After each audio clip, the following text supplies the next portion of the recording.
નમસ્કાર વિદ્યાર્થી મિત્રો, તપોવન સાયન્સ એકેડમીમાં આપનું હાર્દિક સ્વાગત છે। તો મિત્રો, લાસ્ટ વિડિયો લેક્ચરની અંદર આપણે ચેપ્ટર નંબર 13 ન્યુક્લિયસ કમ્પ્લીટ કરેલું હતું। તો આજે ફરી પાછું એક એનાલિસિસ જોઈશું કે આપણે કયા કયા ચેપ્ટર કમ્પ્લીટ કર્યા છે। તો પ્રકરણ નંબર અને પ્રકરણના કુલ ગુણ કેટલા છે તે પ્રકરણ નંબર 1, 2, 3, 13 અને 14 5 ચેપ્ટર આપણે કમ્પ્લીટ કર્યા છે। પ્રકરણ નંબર 1નું વેટેજ છે મિત્રો 7 ગુણનું, પ્રકરણ નંબર 2નું વેટેજ છે 8 ગુણનું, પ્રકરણ નંબર 3નું વેટેજ છે 9 ગુણનું, પ્રકરણ નંબર 13નું વેટેજ છે 5 ગુણનું, પ્રકરણ નંબર 14નું વેટેજ છે 7 ગુણનું। તો આપણે ટોટલ 7 ને 8 15 ને 5 20, 20 ને 29, 29 ને 30 ને 36 ગુણનું આપણે કમ્પ્લીટ કર્યું છે। હવે આપણે ચેપ્ટરની શરૂઆત કરવાની છે તે આપણું ચેપ્ટર નંબર છે 12।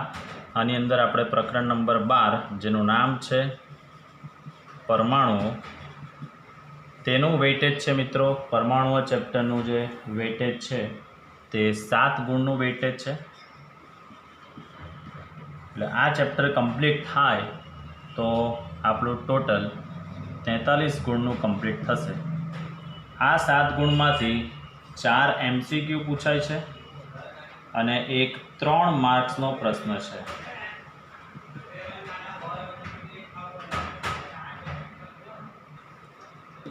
ચાર MCQ અને એક 3 ગુણનો પ્રશ્ન। 3 ગુણના પ્રશ્નમાં દાખલો પૂછાય છે, એટલે આપણે એવું નહીં વિચારીશું મિત્રો કે આની અંદર થિયરી આપણે કરવાની નથી।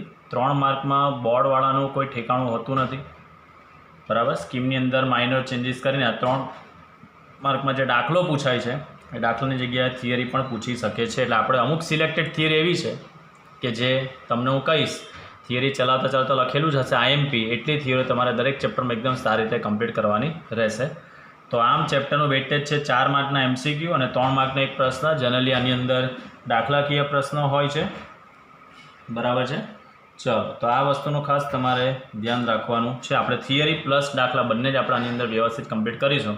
એટલે આપણું ટોટલ આ ચેપ્ટર જો કમ્પ્લીટ થાય તો આપણું સાથે 43 ગુણનું ફિઝિક્સ કમ્પ્લીટ થશે। તો શરૂઆત કરીશું મિત્રો આપણે ચેપ્ટર નંબર 12 પરમાણુઓની।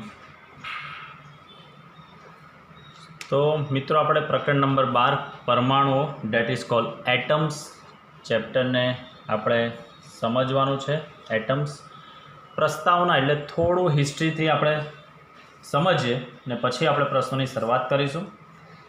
તો 19મી સદીમાં ડિફ્રેક્શન ગ્રેટિંગ, પહેલાં તો એક નવો વર્ડ તમારે અહીંયા સમજવાનો છે, ડિફ્રેક્શન ગ્રેટિંગ। ડિફ્રેક્શન ગ્રેટિંગ જે છે એક પ્રકારનું સાધન છે।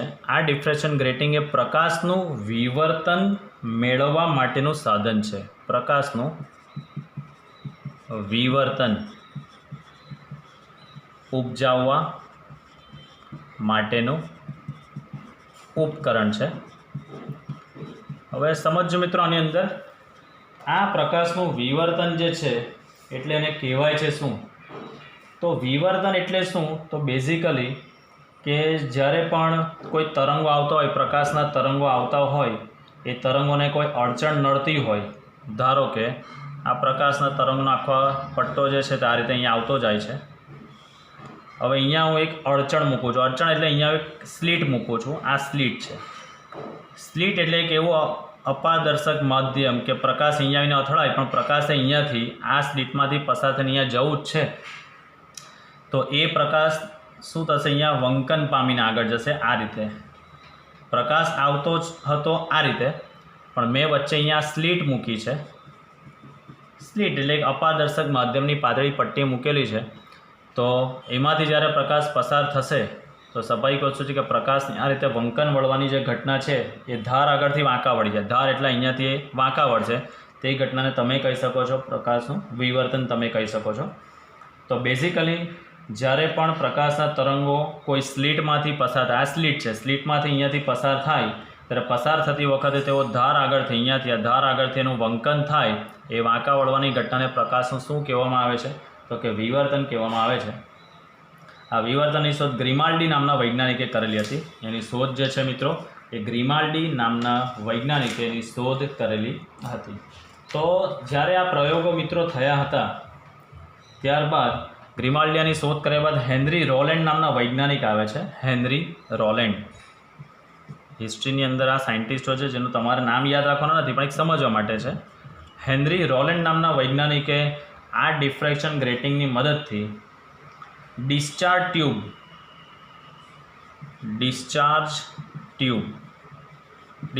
એટલે એક પ્રકારની તમે જોયું હશે મિત્રો વિદ્યુત વિસર્જન કરતી નળી, એટલે જેમાંથી વિદ્યુતનું સર્જન થતું હોય તેવી નળી કહેવામાં આવે, જેને કહેવામાં આવે છે વિદ્યુત વિસર્જન નળી. તો આ જે છે એક પ્રકારનું તમે એક નામ ભણી ગયા છો મિત્રો, કેથોડ રે ટ્યુબ, આવું ભણી ગયા છો. કેથોડ રે ટ્યુબ એવા જ પ્રકારની નળી, એને ડિસ્ચાર્જ ટ્યુબ આપણે ભણીશું આ ચેપ્ટરમાં. તો ડિસ્ચાર્જ ટ્યુબની અંદર અલગ અલગ વાયુઓ ભરીને આ ડિસ્ચાર્જ ટ્યુબની અંદર અલગ અલગ વાયુઓ ભરવામાં આવેલા હતા. અલગ અલગ વાયુઓ ભરીને એમાંથી ઉત્સર્જાતા એટલે એમાંથી બહાર નીકળતા તેમાંથી ઉત્સર્જાતા જે વિકિરણો હતા એ વિકિરણોની તરંગ લંબાઈ માપવાનું કામ કરતા હતા. એ વિકિરણોની તરંગ લંબાઈ માપવાનું કામ કરી રહ્યા હતા. હેનરી રોલેન્ડ અને બીજા વૈજ્ઞાનિકો ડિસ્ચાર્જ ટ્યુબ લીધી. ડિસ્ચાર્જ ટ્યુબની અંદર અલગ અલગ વાયુઓ ભર્યા અને વાયુઓ ભરીને તેમાંથી જે વિકિરણો ઉત્સર્જિત થતા હતા એ પ્રયોગો છે બરાબર. એને હાઈ ટેન્શન વોલ્ટેજ પ્રોવાઈડ કરીને એની અંદરથી વિકિરણો ઉત્સર્જિત કરવામાં આવે, એ વિકિરણોની તરંગ લંબાઈ માપવાનું કામ કરી રહ્યા હતા બરાબર. તો એમને જે ડિસ્ચાર્જ ટ્યુબમાંથી જે વિકિરણો મળતા હતા એ વિકિરણોની તરંગ લંબાઈ જે છે, જે વિકિરણો મળતા હતા એ વિકિરણોની તરંગ લંબાઈ માપી. તો એ તરંગ લંબાઈ જે છે તે અસતત જણાય. હવે અસતત જણાય એટલે શું મિત્રો? કે ચોક્કસ એક ફિક્સ તરંગ લંબાઈવાળા વિકિરણો મળતા હતા નહીં. વિકિરણોની તરંગ લંબાઈ બદલાયા કરતી હતી. જેમ આપણી પાસે જે આખો વર્ણપટ છે, દ્રશ્ય પ્રકાશ, ultraviolet, alpha rays, gamma rays, આ બધા, તો એની જે તરંગ લંબાઈઓ હોય છે તેવી રીતે જ આની અંદર અલગ અલગ વિકિરણો અલગ અલગ તરંગ લંબાઈને એમને મળેલા હતા. અને બીજી વસ્તુ, મેઇન વસ્તુ, આ જે અલગ અલગ તરંગ લંબાઈવાળા વિકિરણો મળ્યા તો એની પાછળનું એનાલિસિસ એ લોકોએ શું કર્યું કે શા માટે અલગ અલગ મળે છે. તો એમણે વાયુઓ બી કેવા ભરેલા અલગ અલગ, કોઈ વખત હિલિયમ વાયુ ભર્યો, નિયોન ભર્યો, આર્ગોન ભર્યો, અલગ અલગ વાયુઓ ભર્યા તો એની અંદરથી મળતા વિકિરણોની તરંગ લંબાઈ પણ કેવી મળી? અલગ અલગ મળેલી હતી. એટલે એમણે એવા એનાલિસિસ પર આવ્યા કે બેઝિકલી જે તરંગ લંબાઈઓ જે અંદર હાજર મળે છે, જે વિકિરણોની તરંગ લંબાઈ જે મળે છે, તરંગ લંબાઈઓ જે હાજર મળતી હતી તે વાયુઓના પ્રકાર પર બી આધાર રાખે છે. વાયુઓના પ્રકાર પર પણ આધાર રાખે છે. તો આટલી જે લોકોની વાત થઈ ત્યારબાદ ઈસવીસન 1900થી 1905માં આ પરમાણુ વિશેનો ખ્યાલ ધીરે ધીરે આવ્યો એ લોકોને. તો એ પરમાણુ વિશેનો ખ્યાલમાં ઘણા બધા પ્રશ્નો એ લોકોના અનઉત્તર હતા. અનઉત્તર એટલે એ લોકોના પ્રશ્નોના સોલ્યુશન મળેલા હતા નહીં. મેઇન વસ્તુ એ લોકોને એ પણ ખબર હતી કે પરમાણુનો ખ્યાલ જે છે તે તો સદીઓ પુરાણો ખ્યાલ છે, એટલે બહુ જૂનો છે. પરમાણુઓ જે છે એનો ખ્યાલ એ સદીઓ પુરાણો ખ્યાલ છે, એટલે ઘણો જૂનો ખ્યાલ છે, સદીઓ પુરાણો ખ્યાલ છે બરાબર. પરમાણુઓ અવિભાજ્ય છે, પરમાણુઓ અવિભાજ્ય છે, આવી એક માન્યતાઓ પણ હતી બરાબર. અને પરમાણુ વિદ્યુતની દ્રષ્ટિએ તટસ્થ પણ છે. જે પરમાણુઓ છે મિત્રો એ વિદ્યુતની દ્રષ્ટિએ તટસ્થ છે. આટલી વસ્તુ એ લોકોને ખ્યાલમાં હતી. તો કેટલાક પ્રશ્નો એવા હતા કે જે અનઉત્તર હતા. તો પહેલી વસ્તુ જે પ્રશ્નો હતા તેમાંનો સૌથી પહેલો પ્રશ્ન હું તમને કહું કે આ પરમાણુઓ છે શું? સૌથી પહેલો પ્રશ્ન, જે પરમાણુઓ જે નામ આવે છે તો પરમાણુઓ શું છે? આ એક પ્રશ્ન પહેલો લોકોને થયો, પરમાણુઓ છે શું? બીજી વસ્તુ તેઓ શાના બનેલા છે?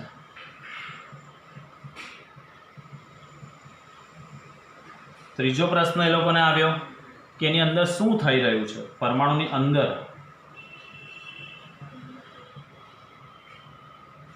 શું થઈ રહ્યું છે? ત્યારબાદ કે મેઇન વસ્તુ એની અંદરથી વિકિરણ કેમ ઉત્સર્જે છે?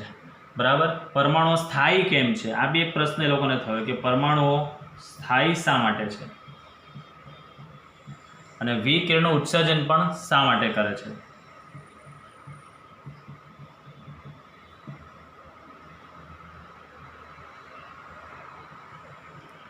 તો મિત્રો આ બધા પ્રશ્નો જે છે તે એ લોકોને થયા હતા કે પરમાણુ વસ્તુ તો બરાબર છે કે ભાઈ પરમાણુ અવિભાજ્ય છે, વિદ્યુતની દ્રષ્ટિએ તટસ્થ છે, છતાં બી આ બધા પ્રશ્નો હતા કે પરમાણુઓ છે શું, શાના બનેલા છે, અંદર શું થઈ રહ્યું હશે, પરમાણુઓ સ્થાયી શા માટે કહેવાય છે, એની અંદરથી વિકિરણનું ઉત્સર્જન કેવી રીતે થાય છે, આ બધા પ્રશ્નો એ લોકોને રહ્યા હતા.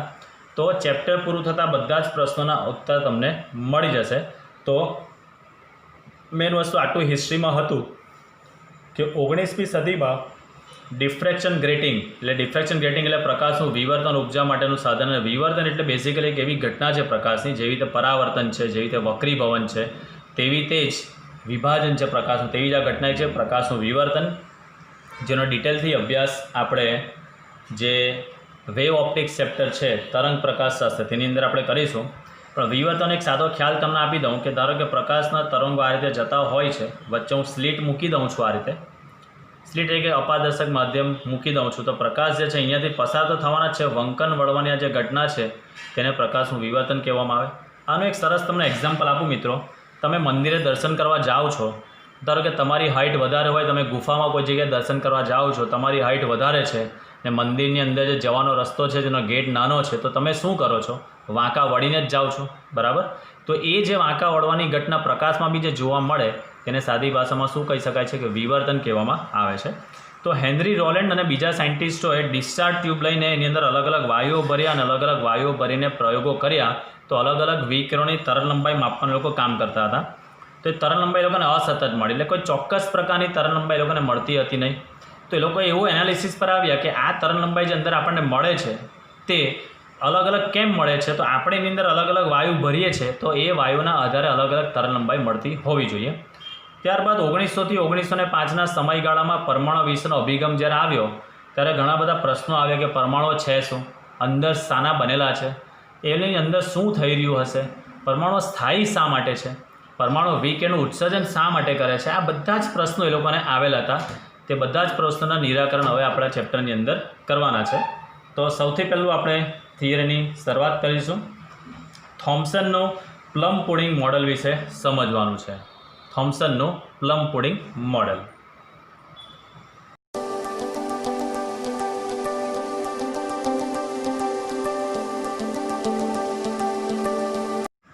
તો પ્રશ્ન નંબર 1 છે મિત્રો, થોમ્સનનું પ્લમ પુડિંગ મોડેલ સમજાવો. તો બેઝિકલી પરમાણુ અંગેનું સૌથી પહેલું મોડલ 1898માં જે થોમ્સન નામના વૈજ્ઞાનિકે પ્રસ્થાપિત કરેલું હતું. પરમાણુ જે છે એ પરમાણુનું સૌથી પહેલું મોડેલ 1898માં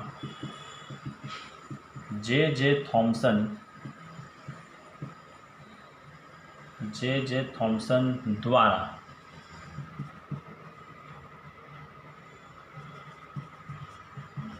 પ્રસ્તાવિત થયું હતું. પ્રસ્તાવિત ઇન ધ સેન્સ એમને રજૂ કર્યું હતું.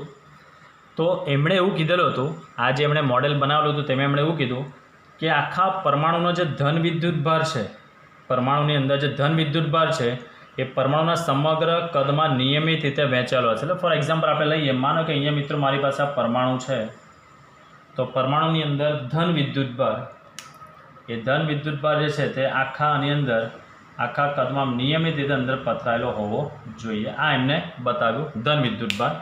અને ઋણ વિદ્યુતભારવાળા ઇલેક્ટ્રોન જે છે, આ ઇલેક્ટ્રોન આ તરબૂચમાં જેમ જાણે પેલા બીયા ખોસેલા હોય, આપણને ખબર છે તરબૂચનો ભાગ તમે જોયો હોય તો પેલો અંદરનો ભાગ આખો લાલ કલરનો ગર્ભ આવે અને એની વચ્ચે પેલા કાળા કાળા સીડ જેના આવતા હોય છે.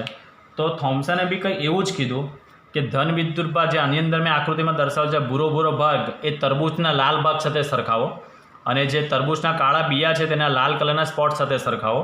તો બેઝિકલી થોમ્સને પણ એવું જ કીધું કે પરમાણુનો ધન વિદ્યુતભાર સમગ્ર પરમાણુની અંદર નિયમિત રીતે વિતરિત થયેલો હોય અને ઋણ વિદ્યુતભારવાળો ઇલેક્ટ્રોન જે છે એ તરબૂચમાં બિયાની જેમ એની અંદર જકડાયેલા હોય છે. એટલે આ મોડેલને પરમાણુનું પ્લમ કોડિંગ બી મોડેલ કહેવાય. પ્લમ્પ એટલે આજુબાજુનો જે ઘરનો ભાગ આવે છે તે, બરાબર. આ મોડેલને પ્લમ કોડિંગ મોડેલ બી કહેવાય અથવા તો આને તરબૂચ મોડેલ બી કહેવામાં આવે છે. એટલે પરીક્ષામાં તમને પ્લમ કોડિંગ મોડેલ પૂછે કે તરબૂચ મોડેલ પૂછે, વસ્તુ બંને સરખું જ છે, બરાબર. તો અહીંયા થોમ્સનના મત અનુસાર આપણે લખી શકીએ કે થોમ્સનના મત અનુસાર એટલે થોમ્સન અંકલે એવું કીધું કે પરમાણુનો ધન વિદ્યુતભાર, જે બી કોઈ પરમાણુ છે એ પરમાણુનો સમગ્ર ધન વિદ્યુતભાર તેના નાના નાના ગોળાકાર અવકાશમાં, એટલે આ જે આખો ભાગ છે તે તેના ગોળાકાર અવકાશમાં સમાન રીતે વહેંચાયેલો હોવો જોઈએ. સમાન રીતે વહેંચાયેલો હોવો જોઈએ અને ઇલેક્ટ્રોન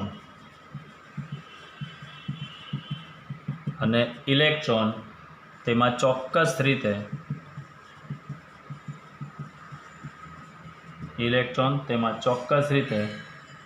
વિતરિત થયેલા હોવા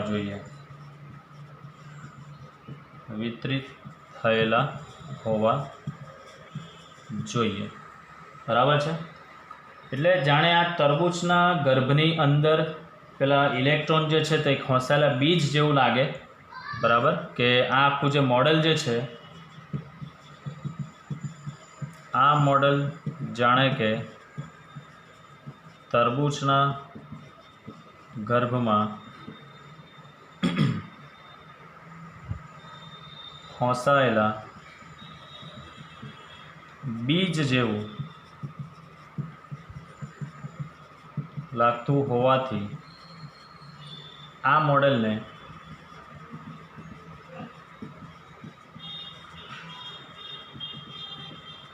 તરબૂચ મોડેલ અથવા આનું બીજું નામ છે પ્લમ પુડિંગ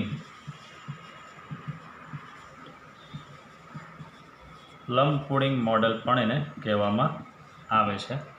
પણ આ સાયન્ટિસ્ટનું નસીબ એવું કે બીજા બધા સાયન્ટિસ્ટોએ જ્યારે ઘણા બધા આના અભ્યાસો કર્યા ત્યારે અભ્યાસોના આધારે એવું રજૂ કર્યું કે ખરેખર ઇલેક્ટ્રોન અને ધન વિદ્યુતભારનું વિતરણ થોડું કેવું છે, અલગ છે.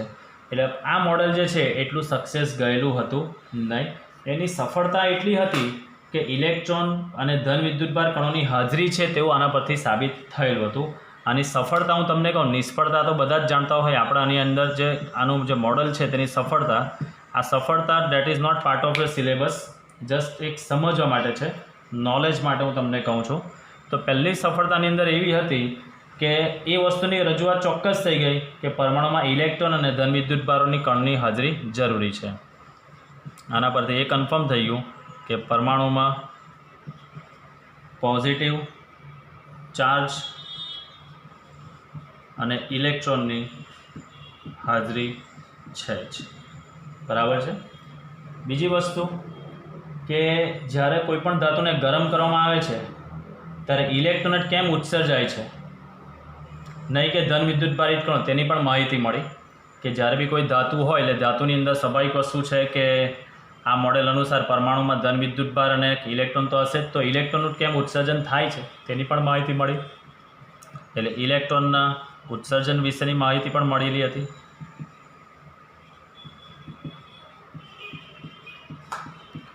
ત્યારબાદ મેઇન વસ્તુ કે ઇલેક્ટ્રોનનું ઉત્સર્જન થાય છે તો કયા કયા પ્રકારના ઉત્સર્જન થાય છે તેની પણ માહિતી મળી, બરાબર છે. ઉત્સર્જનના પ્રકાર વિશેની પણ માહિતી મળી.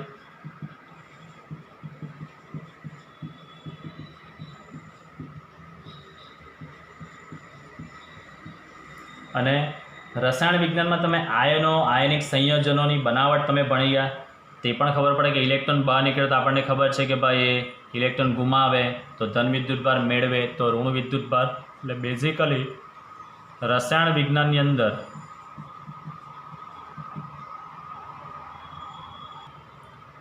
રસાયણ વિજ્ઞાનની અંદર આયનો અને આયનિક સંયોજનો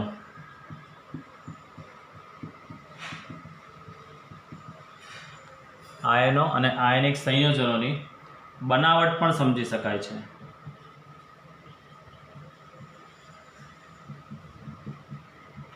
એટલે આ જે છે તે થોમ્સનના મોડેલની સફળતા બી છે અને થોમ્સનના મોડેલની મર્યાદાઓ બી હતા. મર્યાદાઓ એની હતી કે બેઝિકલી સ્થિત વિદ્યુતશાસ્ત્ર આપણે જોઈ ગયા, ઇલેક્ટ્રોસ્ટેટ પહેલું ચેપ્ટર, તો એની અંદર આપણે શું જોઈ ગયા છે કે આની અંદર ઇલેક્ટ્રોન અને ધન વિદ્યુતભાર જે છે, તો સ્વાભાવિક વસ્તુ આજુબાજુ ધન વિદ્યુતભાર છે અને ઇલેક્ટ્રોન વચ્ચે વચ્ચે ખોંસાયેલો હોય તો સ્વાભાવિક વસ્તુ છે કે તેની વચ્ચે કુલંબિયમ આકર્ષણ બળ બી લાગવું જ જોઈએ. બરાબર, કુલંબિયમ આકર્ષણ બળ લાગે તો સ્વાભાવિક વસ્તુ છે કે ન્યૂટનની ગતિના બીજા નિયમ અનુસાર એ ઇલેક્ટ્રોન પ્રવેગિત થવા જ જોઈએ, ઇલેક્ટ્રોન ગતિ કરતા હોવા જ જોઈએ. આ પણ એક પ્રશ્ન એનો થતો. એ પ્રશ્નની સમજૂતી થોમ્સન અંકલ સમજાવી શકેલા હતા નહીં. એટલે કહેવાનો કન્સેપ્ટ કે મોડેલની સફળતા બી છે ને નિષ્ફળતા એની એટલી છે કે ઇલેક્ટ્રોસ્ટેટ એટલે આપણું જે પહેલું ચેપ્ટર સ્થિત વિદ્યુતશાસ્ત્ર ભણી ગયા, તો ઇલેક્ટ્રોન ઋણ વિદ્યુતભાર છે ને જે ધન વિદ્યુતભાર છે, તો ધન અને ઋણ વિદ્યુતભાર વચ્ચે કુલંબિયન આકર્ષણ બળ તો લાગે જ. એટલે એનો મતલબ કે આ ઇલેક્ટ્રોન ખેંચાવા જોઈએ, ઇલેક્ટ્રોન ખેંચાયેલ ઇલેક્ટ્રોન પ્રવેગિત થવા જોઈએ. એટલે પ્રવેગિત થાય છે, બરાબર, તો એ શા માટે થતા હોવા જોઈએ? એટલે એને એવું કીધું કે ઇલેક્ટ્રોન અંદર ખોંસાયેલા ફિક્સ થઈ ગયા છે, પણ ખરેખર ઇલેક્ટ્રોન તો પ્રવેગિત થવા જોઈએ. તો આ પ્રશ્નનો ઉત્તર થોમ્સન આપી શકેલા હતા નહીં. એટલે એ સૌથી મોટી એક એની મર્યાદા બની જતી હતી. તો આ તો મિત્રો થોમ્સનના પરમાણુ મોડેલની મર્યાદાઓ પણ હતી. આ પરીક્ષામાં થોમ્સનનું પ્લમ કોડિંગ મોડેલ પૂછાય છે, એટલે તમારે આટલે સુધી જ લખવાનું હોય છે. સફળતા અને નિષ્ફળતા જે હું પ્રવચનમાં બોલી ગયો તે તમારે જસ્ટ સમજવા માટે છે. That is part of your entrance corner, કે તમને સર સમજાવશે ત્યારે તમને યાદ હોવું જરૂરી છે. તો આ હતું થોમ્સનનું પ્લમ કોડિંગ મોડેલ. નેક્સ્ટ હવે આપણે આગળના સવાલ તરફ જઈશું.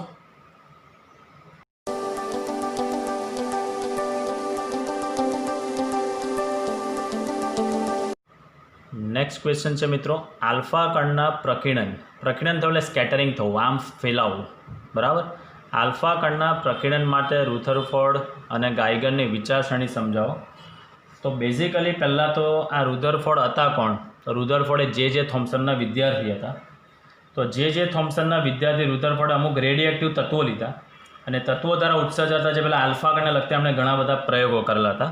તો હિસ્ટ્રીમાં કંઈક આવું છે એની અંદર કે રુધરફોર્ડ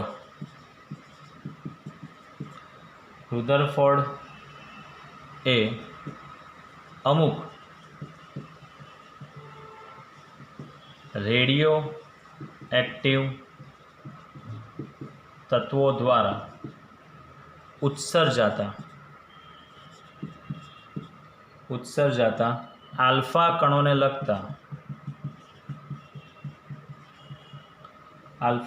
લગતા ઘણા પ્રયોગો કર્યા હતા.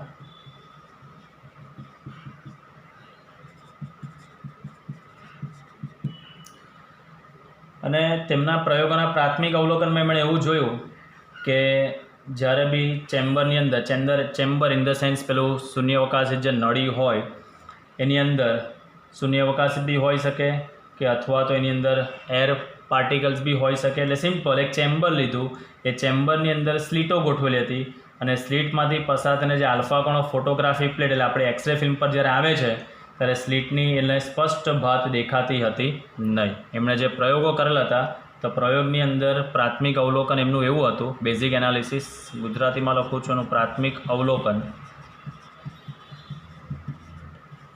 એમણે પ્રાથમિક અવલોકન એવું કર્યું કે ચેમ્બરમાં ગોઠવેલી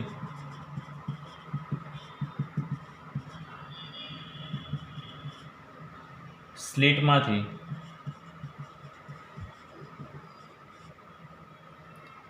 પસાર થઈને આલ્ફા કણો જે ફોટોગ્રાફિક પ્લેટ પર આવે છે મિત્રો, ફોટોગ્રાફિક પ્લેટ પર આવે છે ત્યારે સ્લીટની તીક્ષ્ણ અને સ્પષ્ટ ભાત મળતી નથી. હવે ચેમ્બર છે તો સ્વાભાવિક વસ્તુ ચેમ્બરમાં સ્લીટ ગોઠવીએ છીએ. એટલે સ્લીટ એટલે એક વસ્તુ એવી માનો અત્યારે સિમ્પલ વસ્તુ, પ્રકાશ એના પર પડે તો પાછળ જે સ્ક્રીન હોય ફોટોગ્રાફિક પ્લેટ, અહીંયા ફોટોગ્રાફિક પ્લેટ છે, અહીંયા સ્લીટ છે, અહીંયાથી પ્રકાશ આવે છે. આ સ્લીટ છે એવું માનો, બરાબર. અહીંયા ફોટોગ્રાફિક પ્લેટ મૂકેલી છે. હવે અહીંયાથી પેલો પ્રકાશના કિરણો જે આવે છે, બરાબર, આલ્ફા કોણ એના પર આવે છે, તો અહીંયા સ્લીટમાંથી જ્યારે પસાર થઈને અહીંયા પડે છે તો આ સ્લીટની ઇમેજ એના પર ક્લીન મળવી જોઈએ, એ મળતી હતી નહીં. તો પછી એમણે એવું કર્યું કે ધારો કે આ ચેમ્બરને નિર્વાત કરી દો. નિર્વાત એટલે અંદરથી એર પાર્ટિકલ્સ બધા કાઢી નાખીએ છીએ. તો પણ જો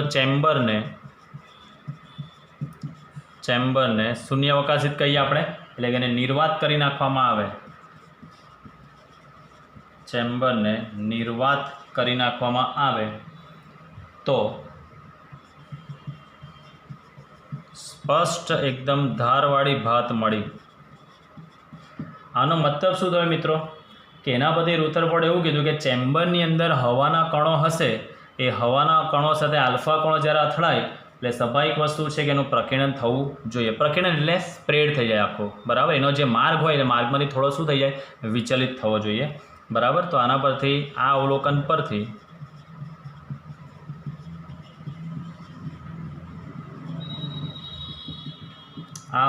પરથી રુથરફોર્ડ એવા નિર્ણય પર આવ્યા કે જે ચેમ્બર છે એ ચેમ્બરમાંની હવાના કણો સાથે અથડામણ થતાં, આલ્ફા કણોની અથડામણ થતાં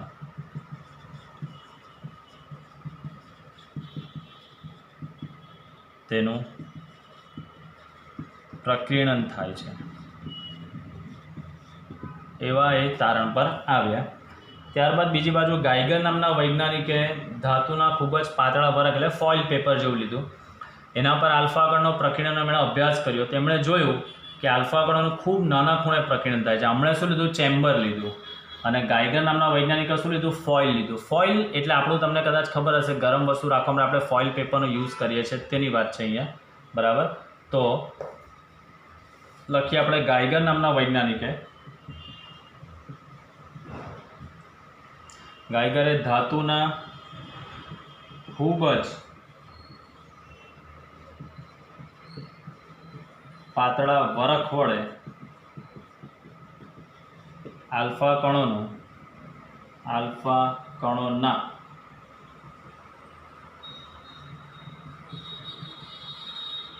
કણોના પ્રકીર્ણનનો અભ્યાસ કર્યો.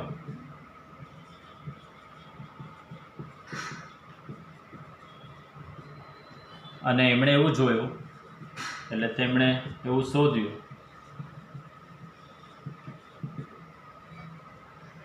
કે પાતળા વરખમાંથી પસાર થતા આલ્ફા કણો, પાતળા વરખમાંથી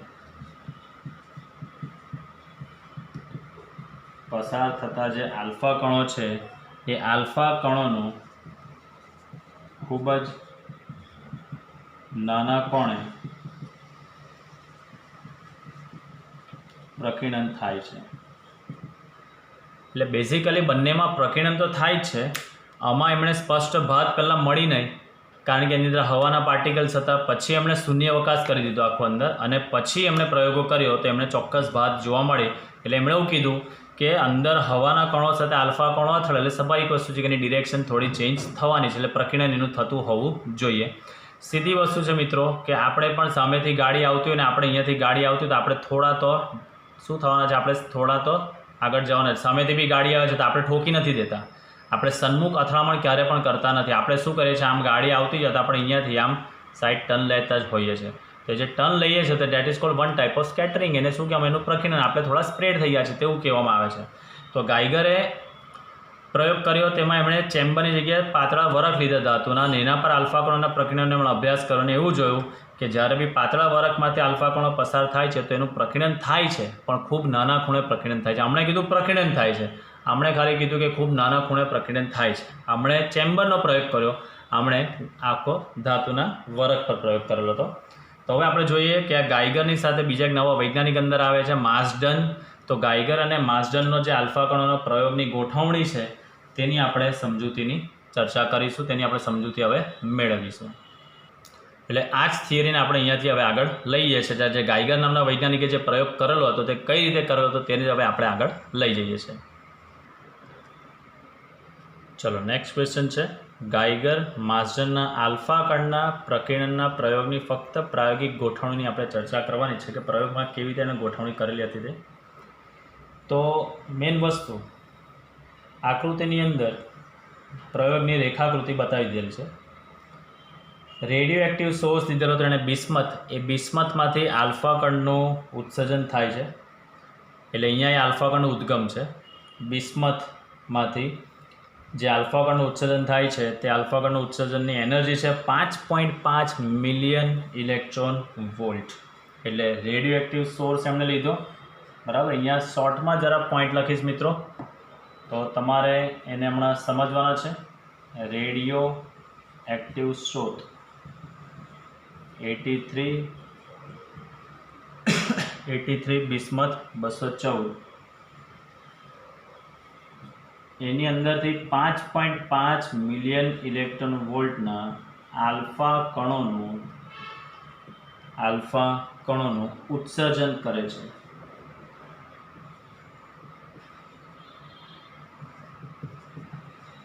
એટલે એ આલ્ફા કણનું ઉદ્ગમ અહીંયા આપણે ગોઠવેલું છે. હવે સ્વાભાવિક વસ્તુ છે કે આલ્ફા કણ જે છે તે દરેક ડિરેક્શનમાં સ્પ્રેડ થયેલા આપણે એક જ એક પતલી કિરણાવલી સ્વરૂપે લાવવું હોય તો અહીંયા મેં મૂકેલા છે સીસાના બ્લોક. એ સીસાના બ્લોક જે છે, જાડા બ્લોક શું કરશે, એ કિરણને કોલિમેટ કરે એટલે કેન્દ્રિત કરીને અને પાતળી કિરણાવલીમાં એને ફેરવતા હોય છે, બરાબર છે. તો સીસાના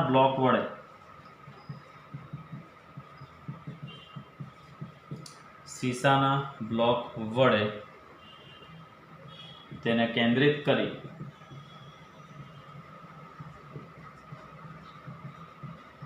પાતળી કિરણાવલીમાં ફેરવવામાં આવે છે.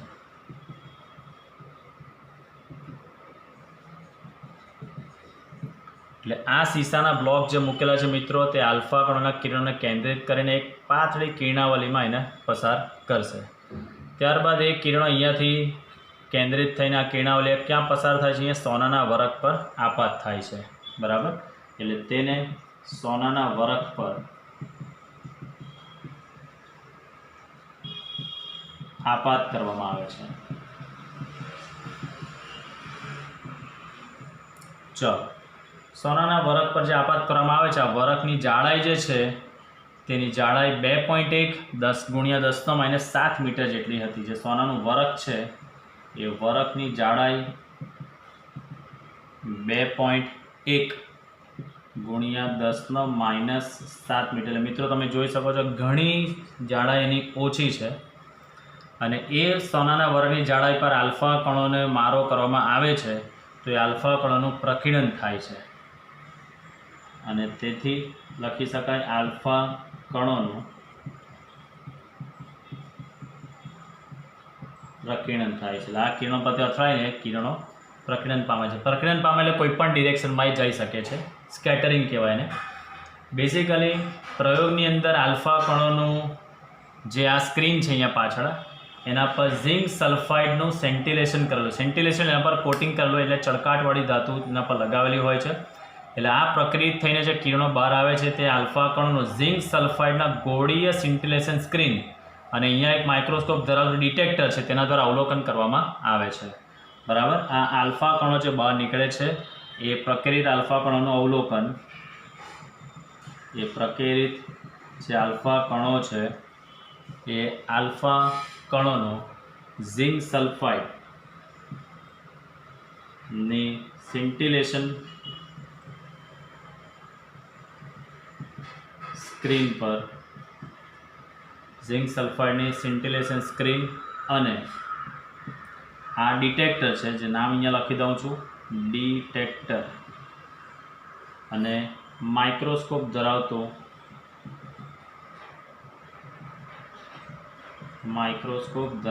ડિટેક્ટર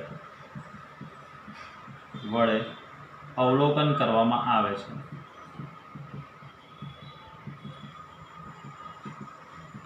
ચાલો, તો બેઝિકલી આ જે ડિટેક્ટર જે છે તે આ ઝિંક સલ્ફાઇડની સિન્ટિલેશન સ્ક્રીન છે તેના પર ફરતું રહે, એટલે આલ્ફા કણ અહીંયાથી આવે સોનાના વરખને અથડાઈને આ બાજુ જઈ શકે તો ડિટેક્ટર આમ આવે, આમ ઉપર જાય તો ડિટેક્ટર તરત ઉપર જશે, એટલે આ ડિટેક્ટર આ વર્તુળાકાર સ્ક્રીન પર શું થશે, ફરતું હોય છે, બરાબર. એટલે આ માઇક્રોસ્કોપને આપણે સ્ક્રીન પર પરિભ્રમણ કરાવી શકીએ તેવું એને આપણે રાખવાનું છે, અને એ જુદા જુદા ખૂણે જે પ્રકીર્ણન પામતા જે આલ્ફા કણો જે આવે છે તેનું અવલોકન નોંધવામાં આવે છે, બરાબર. તો મેઇન વસ્તુ આપણે આની અંદર લખીએ કે માઇક્રોસ્કોપને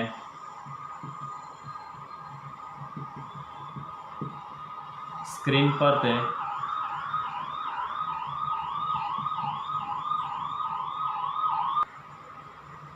સ્ક્રીનને ફરતે પરિભ્રમણ કરાવી, સ્ક્રીનની ફરતે પરિભ્રમણ કરાવી જુદા જુદા કોણે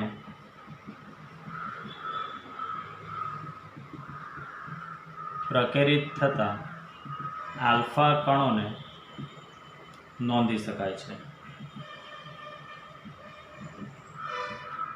બરાબર. હવે મેઇન વસ્તુ એ આલ્ફા કણ જેવા ઝિંક સલ્ફાઇડની સિન્ટિલેશન સ્ક્રીન પર આપાત થાય એટલે એને અથડાય એટલે ત્યાં થોડાક સમય માટે આપણને શું દેખાય, ડાર્ક સ્પોટ જેવું તમને દેખાતું હોય છે, અને ડાર્ક સ્પોટના આધારે આલ્ફા કણોની સંખ્યા આપણે જાણી શકીએ છીએ કે આલ્ફા કણ અહીંયાથી પ્રક્રિયા થઈને ધારો કે અહીંયા આવે છે તો આ જગ્યા પર તમને ડાર્ક સ્પોટ દેખાય, ધારો કે અહીંયા આવે છે તો અહીંયા એ જગ્યા પર તમને ડાર્ક સ્પોટ દેખાતું હોય છે. તો મેઇન વસ્તુ અહીંયા લખું છું, આલ્ફા કણ સ્ક્રીન પર અથડાય